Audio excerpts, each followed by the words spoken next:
What is going on, Big Orange Nation? Dobber here with the Talkin VAWLS Network, dropping our next position group preview for the upcoming 2020 season. Today, we are going to be looking at our running back group. But before I get started, I have to let you know, if you want to get in on the first run print of the brand new Talkin VAWLS State Pride shirts or hoodies, today is the last day to do that. If you're interested in one of these, check out the link that will be listed below.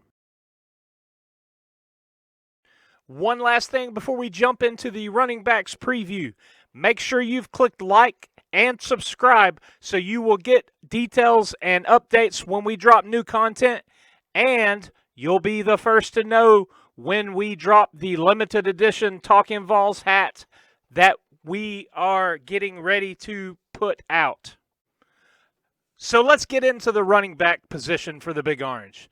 I want to start at the top with the offseason move of the return of former UT running back Jay Graham to coach this position. Graham played running back for the Big Orange in the mid-90s, where he earned All-SEC honors multiple seasons. He also began his coaching career on Rocky Top as a grad assistant in 2005. He has emerged as one of the country's top running back coaches. Even though the situation that Jay Graham comes into with only 2 returning running backs with extensive experience in the conference, there is still a lot of excitement about the duo of Eric Gray and Ty Chandler, as well as a few true freshmen that potentially could be impact players this season for the Vols. Let's jump right in and look at the guys that fill up the running back room. Ty Chandler enters his senior year with a whole lot to prove, as he hopes to end his career with another solid season. He currently sits at number 30 on Tennessee's all-time rushing list with 1,590 yards and just outside the top 10 in UT history in all-purpose yards. He has 13 career touchdowns, but he's never really been able to separate himself as the feature number 1 back. He's always shared time and split duties. His career has been productive for Tennessee, averaging almost 5 yards a carry and 8.4 yards a catch. But 2019 saw his rushing totals slightly increase. However, his average yards per carry dropped, as well as his receiving production and his number of total touchdowns dropped from 7 to 3. It's that dip in production, given the expectations that he had going into last season to be a threat to affect games both from the backfield rushing and catching the ball. And the emergence of Eric Gray at the end of the season will hopefully serve as motivation for Chandler. If he matches his explosiveness and versatility he showed in 2018, he could be in for an epic year, given the expectations behind the Vols offensive line. Chandler showed he's dependable, consistent, and hardworking, and he's Tennessee's most experienced running back. And he's proven this over the years. I see him having a huge senior season. Let's turn to 5'10", 200-pound sophomore Eric Gray. He got off to a solid start his freshman season, totaling 138 rushing yards and 60 receiving yards through Tennessee's first 3 games. However, once the Vols entered SEC play, his usage diminished until the final game of the regular season, where he set a UT true freshman rushing record by totaling 246 yards on the ground and 3 scores in the Vols' victory over Vanderbilt to end the season. He followed that up by winning the Gator Bowl MVP in Tennessee's come-from-behind victory over Indiana, where he totaled 86 rushing yards, 1 score on 14 carries, to go along with 2 catches for 34 yards. And he also recovered the key onside kick that shifted Tennessee's momentum and held on for victory in that game. His explosive finish to 2019 definitely made an impression, and that is why so many people are hyping him to be the starter.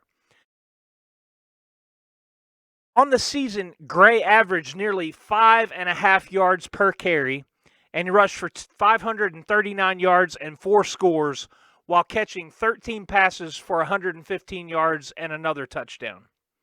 There's no questioning his ability, but like I said, there are abilities he needs to continue to improve on, specifically in pass protection, and if he wants to develop into a feature every down back for the Vols. However, with no spring practice and limited fall camp, he has to hope that he can ride the momentum of 2019 into the 2020 season for the Big Orange. Tennessee does have one other upperclassman in the running backs room. That is fifth-year senior Carlin Fils-Aimé. In 2019, he saw action in 3 games, but he ultimately chose to take a redshirt season to fully heal from a nagging injury he suffered in the offseason.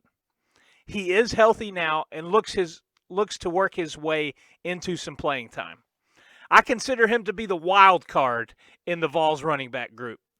He has a great opportunity to be the guy that comes in on specific plays and schemes and possibly be the Vols' situational third down back, similar to how former player Tim Jordan was used the last couple of years prior to his dismissal from the team. Granted, Fils-Aimé hasn't played running back full-time since the 2017 season when he rushed for 215 yards and averaged 7 yards a carry. 2018 saw him shift to the defensive side of the ball briefly, but then he returned to the running back midseason and ended up with 7 carries for 36 yards and a touchdown. In 33 career games, Fils-Aimé has rushed for 309 yards and 5 touchdowns on 52 carries, giving him an average of 5.9 yards per carry. So he has potential to be a contributor and a role player in the backfield for the Vols. Rounding out the running back group for the Big Orange are 3 true freshmen from the 2020 recruiting class: T. Hodge, Jabari Small, and Laneith Whitehead. Given the struggles on short yardage plays and at the goal line, Tennessee looked to correct that and fill that void by recruiting a couple of guys in Hodge and Whitehead who both have the frame and the talent to be used as lead blockers in jumbo sets or as short yardage running backs. Also, with the dismissal of Tim Jordan, the Vols will need one of those guys, or even both, to step up and fill that role this season. Hopefully they don't have to rely on bringing in linebacker Crouch at the goal line. With Whitehead still rehabbing from a foot injury that ended his senior season and ultimately required surgery, he's likely not to be ready until the later half of the season, so the door is wide open for T. Hodge. Jabari Small is more of an all-purpose type running back with the ability to line up in the slot at receiver as well. So his versatility could help him see the field, but with Chandler and Gray getting the majority of the carries, he will have to make the most of any opportunity he gets on the field. Coach Pruitt has already commented that Hodge and Small have been really steady for freshmen in the limited practices that they've seen, and that both will see the field this year. Given all this, the running back group has potential to be very successful this season.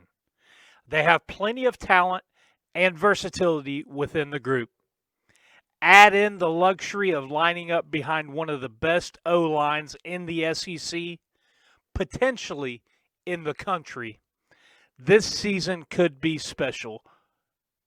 Both Chandler and Gray have shown flashes of being in the elite category of running backs. Can we get one or both of them to consistently play at that level of potential? Will Chandler separate himself in his senior year? Does Gray continue the surge that he ended 2019 with? Can Phil's a me be that role player needed? Will one of the true freshmen step up and assume the power back role? We will start to get answers to these questions in 13 days versus the Gamecocks of South Carolina.